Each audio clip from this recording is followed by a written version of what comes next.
नमस्कार मंडळी, थंडीच्या दिवसामध्ये शरीराला ऊर्जा देणारी तीळ शेंगदाण्याची चिक्की तयार करूया। त्यासाठी मी येथे 1 वाटी शेंगदाणे व 1 वाटी तीळ खरपूस भाजून घेणार आहे।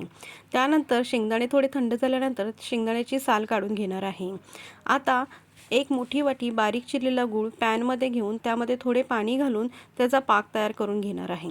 पाक तयार झाल्यानंतर त्यात भाजलेले शेंगदाणे व तीळ घालून मिक्स करून घेणार आहे। आता पोलपाटाला तेल लावून त्यावर तयार केलेले चिक्कीचे सारण टाकून चमच्याच्या साहाय्याने एकसारखे पसरवून घेणार आहे। सारण थोडे थंड झाल्यानंतर चाकूच्या साहाय्याने कट मारून घेणार आहे, म्हणजे चिक्की मोडायला अगदी सोपी जाते। 30 मिनिटांसाठी चिक्की आता आपण सेट करायला ठेवूया। 30 मिनिटं झालेली आहेत। चिक्की आपली मस्त अशी सेट झालेली आहे। आता पोलपाटावरून चिक्की काढून ती कट करून घेऊया। तुम्ही बघू शकता चिक्की आपली छान खाण्यासाठी तयार झालेली आहे।